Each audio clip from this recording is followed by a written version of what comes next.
सूर्यकांत, अब कोल्हापुर राज्य में तेरा क्या रखा है? अब ना तो वहाँ पर तेरे माता पिता है और ना ही वहाँ पर रानी प्रेमिका है। अब तू वहाँ पर जाकर क्या करेगा? ये आप क्या कह रहे हैं ऋषिवर?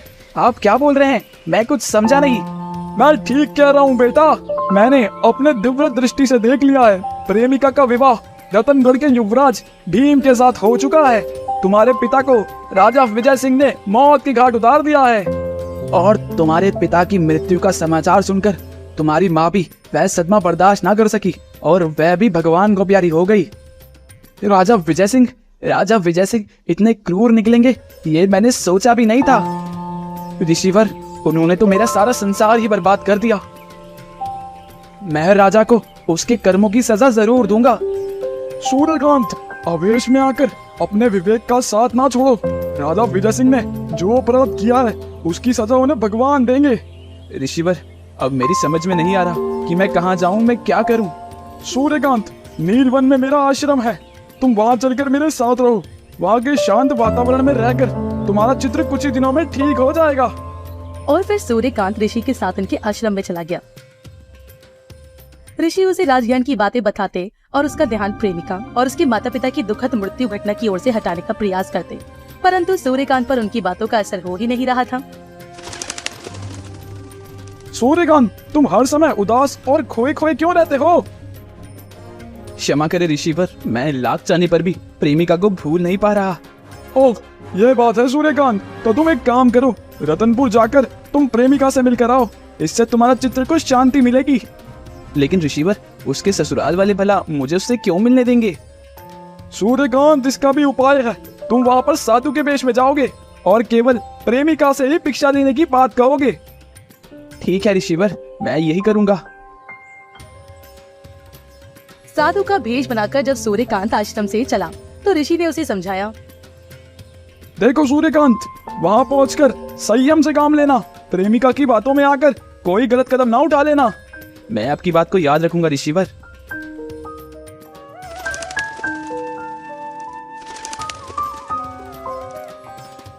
रतनपुर पहुंचकर उसने महल के बाहर दरवाजे पर आवाज लगाई। तभी एक दासी मुद्राएं से भरी हुई थैली लेकर उनके पास आई। लो साधु महाराज, भिक्षा ले लो। दासी, इस भिक्षा को वापस ले जाओ। हमें तुम्हारे हाथों से भिक्षा नहीं चाहिए। सुना है कि युवराज का अभी विवाह हुआ है।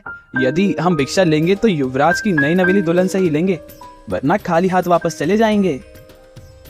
ये सुनकर दासी उल्टे पांव महल में वापस लौट गई। उसे वापस लौटते देख महारानी प्रेमा ने उनसे कहा, क्या हुआ, साधु महाराज को भिक्षा नहीं दी? महारानी जी बड़े ही विचित्र साधु हैं। वो कहते हैं कि भिक्षा लेंगे तो केवल युवराज भीम सिंह की नई दुल्हन से ही लेंगे। वो साधु ने ऐसा कहा है? लगता है बहु प्रेमिका से भिक्षा लेकर साधु ने कोई आशीर्वाद देना चाहता है। दासी, तू उस साधु को महल के बाग में ठहरा करा। मैं प्रेमिका को उसके पास भिक्षा लेकर भेजती हूँ। जो आज्ञा रानी जी। दासी को आदेश देकर महारानी प्रेमा प्रेमिका के पास पहुंची और कहने लगी, बहू, एक साधु आया है। वो केवल तुमसे ही भिक्षा लेना चाहता है। जाओ महल के बाग में जाकर उसे भिक्षा दे आओ। माँ, ये काम मुझसे ना होगा, मुझे लज्जा आती है। अरे बहू, साधु से भला कैसी लज्जा? जाओ उसे भिक्षा देकर आओ। हो सकता है वो खुश होकर तुम्हें कोई आशीर्वाद दे। और तब मुद्राओं से भरी हुई थैली लेकर प्रेमिका बाग में पहुंची। साधु के भेष में आए सूर्यकांत ने उसे पहचान लिया, परंतु प्रेमिका उसे ना पहचान सकी। प्रेमिका ने आगे बढ़कर जैसे ही सूर्यकांत को मुद्राओं की थैली दी तो वो बोले, प्रेमिका, मैं यहाँ पर मुद्रा की भिक्षा लेने नहीं, तुमसे प्यार की भिक्षा लेने आया हूँ। ये सुनकर प्रेमिका के शरीर में जैसे बिजली सी दौड़ गई और वो पीछे हटकर बोली, सूर्यकांत, क्या ये तुम हो? प्रेमिका, क्या तुम अपने सूर्यकांत को भूल गई? ऐसे कैसे हो सकता है? सूर्यकांत, मैं पहले भी तुम्हारी थी और अभी भी तुम्हारी हूँ। मुझे यहाँ से निकाल कर ले चलो सूर्यकांत, मेरा यहाँ पे दम घुटता है। प्रेमिका, मैं भी तुम्हारे बिना नहीं रह सकता। चलो हम इसी समय कहीं भाग चलें। तभी सूर्यकांत के दिमाग में एक विचार आया। उसने ऋषिवर से किया हुआ वादा अपना याद आ गया और वो अपने आप से कहने लगा, सूर्यकांत, ये क्या अनर्थ करने जा रहा है तू? याद नहीं, आश्रम से चलते समय ऋषिवर ने कहा था कि रतनपुर पहुंचकर तुझे संयम से काम लेना होगा। भूल कर भी कोई गलत कदम नहीं उठाना है। प्रेमिका, हम ऐसा नहीं करेंगे। अब तुम मेरा नहीं बल्कि युवराज भीम सिंह का अधिकार हो। तुम महल वापस लौट जाओ। हमारा मिलना अब संभव नहीं है प्रेमिका। ये तुम क्या कह रहे हो सूर्यकांत? मैं ठीक कह रहा हूँ प्रेमिका। मैंने यहाँ इस प्रकार आकर बहुत बड़ी भूल की है। मुझे यहाँ नहीं आना चाहिए था। हमारे और तुम्हारे रास्ते अब अलग अलग हैं। अब जाओ यहाँ से, चली जाओ। मुझे खुशी है सूर्यकांत कि तुम रहा न भटके।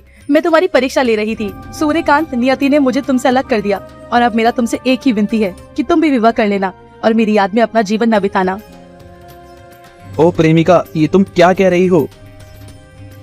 सूर्यकांत, आज पहली बार मैं तुमसे कुछ मांग रही हूँ। तुम्हें मेरी ये इच्छा पूरी करनी होगी। ठीक है प्रेमिका, मैं तुम्हारी इस इच्छा को पूरी करने की कोशिश करूंगा।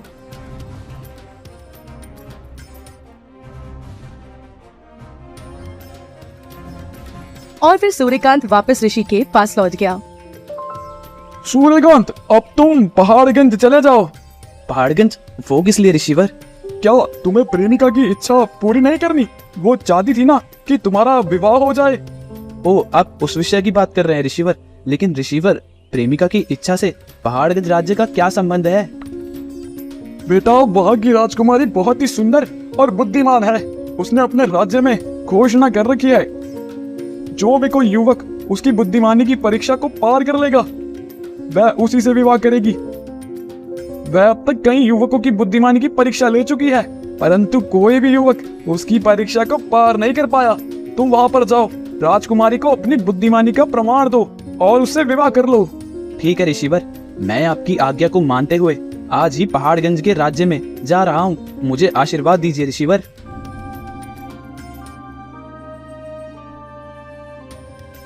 ऋषि का आशीर्वाद लेकर सूर्यकांत पहाड़गंज के राजा के सामने पेश हो गया। महाराज प्रणाम। मैं राजकुमारी की बुद्धिमानी की परीक्षा को पार करने के लिए उपस्थित हुआ हूँ महाराज। एक युवक, परंतु जानते हो ना, तुम्हारे से पहले भी कई युवक इस परीक्षा को पार करने के लिए आए हैं, परंतु असफल रहे। और फिर मदन सिंह उसे साथ लेकर राजकुमारी मायावती के कक्ष में जा पहुंचा। बेटी, ये युवक कहता है कि ये तुम्हारी बुद्धिमानी की परीक्षा को पार कर सकता है। सुनो युवक, मैं तुम्हें एक कहानी सुनाऊंगी। वो कहानी अधूरी होगी और उसी में मेरा प्रश्न भी छुपा हुआ होगा। यदि तुम मेरी कहानी को पूरा कर पाए और उस प्रश्न का उत्तर दे पाए तो मैं तुम्हारी बुद्धिमान का लोहा मान लूंगी और अपना पति तुम्हें स्वीकार कर लूंगी। ठीक है राजकुमारी जी, आप मुझे कहानी सुनाइए। तो सुनो, एक वक्त बहुत समय पहले की बात है। गोरखपुर नगर में रमेश नाम का एक भिखारी रहता था। उस भिखारी के साथ उसकी पत्नी और 2 बच्चे भी थे। भिखारी जगह जगह भीख मांगकर भीख इकट्ठा करता था और उसी से अपने परिवार का पालन पोषण करता था। एक बार की बात है, गोरखपुर में जबरदस्त अकाल पड़ गया और वहाँ के लोग भूखे मरने लगे। तब उन्होंने नगर छोड़कर दूसरे नगर जाने का फैसला किया। अपनी पत्नी और दोनों बच्चों के साथ लेकर गोरखपुर छोड़कर भिखारी मणिपुर राज्य पर जा पहुंचा। उस राज्य में चारों ओर संपन्नता और खुशहाली छाई हुई थी, तो वहाँ के लोगों से मांगने पर रमेश को दिन में काफी सारी भिक्षा मिल जाती थी। एक दिन जब वो पेड़ के नीचे बैठा भिक्षा मांग रहा था तो पास से ही गुजरता हुआ एक राहगीर ने उससे पूछा, अरे भाई, तुम्हें तो दिन भर में काफी भिक्षा मिल जाती है, आखिर इतनी सारी भिक्षा का तुम करते क्या हो? भाई, मुझे दिन में जो भी भिक्षा मिलती है उसका एक हिस्सा मैं राक्षसी को दे देता हूँ, दूसरा हिस्सा किसी को उधार दे देता हूँ, तीसरा हिस्सा बहते पानी की धारा में बहा देता हूँ और चौथा हिस्सा मंदिर के देवता के भोग में खर्च कर देता हूँ। उसकी बातें सुनकर लोग आसपास के इकट्ठा हो गए और कहने लगे, ये क्या उत्पादक बातें कर रहे हैं? भला कहाँ है वो राक्षसी? कहाँ है बहता पानी की धारा? और कहाँ है वो मंदिर?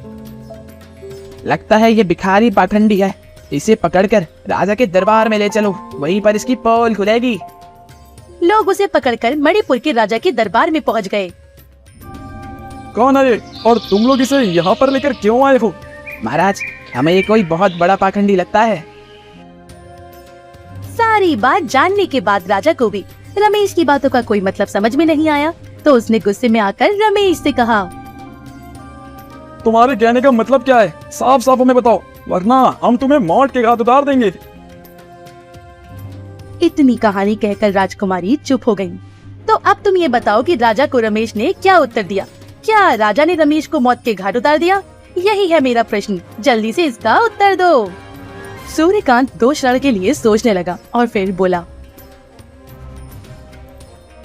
राजा, मैंने कहा था कि अपनी भिक्षा का एक हिस्सा मैं राक्षसी को देता हूँ, और वो राक्षसी और कोई नहीं, मेरी पत्नी है।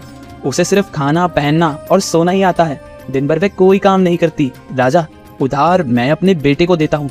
अभी वो छोटा है, मैं अपने हाथ पैर चलाकर उसे खिलाता हूँ। जब मेरे हाथ पैर थक जाएंगे और वह जवान हो जाएगा, तब वो मुझे कमा कर खिलाएगा। इसे मैं उधार देना कहता हूँ। राजा, मेरी लड़की भी है, भीख का तीसरा हिस्सा वो खा जाती है। अभी वो छोटी है, जब सयानी हो जाएगी और कमाने खाने योग्य होगी तो अपने पति के घर चली जाएगी। यह सब जानते हुए भी मैं उसे खिलाने का मतलब बहते पानी में भीख का तीसरा हिस्सा फेंकना हुआ कि नहीं? राजा बड़े ही ध्यान से रमेश की बातें सुन रहे थे। अच्छा, ये बताओ कि किस मंदिर के देवता को तुम प्रतिदिन भीख के चौथे हिस्से का भोग लगाते हो? राजा, यह अदम शरीर ही मेरा मंदिर है और मेरे प्राण उस मंदिर के देवता हैं। अगर मैं रोज इस मंदिर और देवता को भोग ना लगाऊंगा तो सारा खेल ही बिगड़ जाएगा। रमेश, तुम तो बड़े भारी पंडित मालूम होते हो, फिर भी क्यों भीख मांगते हो? यह सब भगवान की माया है, इसका भेद कोई नहीं जान पाया। उसके राज में पंडित भिखारी होता है और मूर्ख दानी होता है। उसके राज में बगुला सफेद रंग का होता है और कोयल काली। उसके राज में पीरों में छोटे छोटे फल लगते हैं और बेलों में बड़े बड़े फल लगते हैं। राजा, भगवान की महिमा अपरंपार है, कहाँ तक उसका वखन करूं? भिखारी रमेश की चतुराई भरी बातें सुनकर राजा को बहुत ही प्रसन्नता हुई और उसे बहुत सी दक्षिण देकर उसे विदा कर दिया। सूर्यकांत की बातें सुनकर राजकुमारी बहुत ही प्रसन्न हुई और कहने लगी, युवा, तुमने अपनी बुद्धिमानी से मेरा प्रश्न का बिल्कुल सही उत्तर दिया। ये सुनकर वहाँ पर उपस्थित राजा मदन सिंह भी बहुत खुश हुआ और कहने लगा, युवक, तुमने मेरी बेटी के कठिन प्रश्न का उत्तर देकर अपनी बुद्धिमानी का परिचय दिया है। अवश्य मेरी बेटी तुम्हारी हुई। अब मैं तुम दोनों का विवाह बड़े ही धूमधाम से करूंगा। इसके पश्चात एक बड़े ही अच्छे मुहूर्त पर राजकुमारी और सूर्यकांत का विवाह हो गया। विवाह के पश्चात राजा मदन सिंह ने अपने जमाई को ही अपना उत्तराधिकारी बना दिया। बेटा सूर्यकांत, मेरी बेटी मायावती के अलावा मेरा और कोई संतान नहीं है, इसलिए मैं अपना पूरे राज्य तुम्हें सौंपता हूँ। और फिर सूर्यकांत राज्य के राजा बन गए और दूसरी तरफ राजा विजय सिंह, जिसने सूर्यकांत के पिता की हत्या की थी, उस पर तो जैसे मुसीबतों का पहाड़ टूट पड़ा। एक दिन अचानक उसे लकवा के प्राणघातक रोग हो गया और वो कई महीनों तक बिस्तर पर ही पड़ा रहा और फिर बड़े ही कष्टे हुए उसकी मृत्यु हो गई।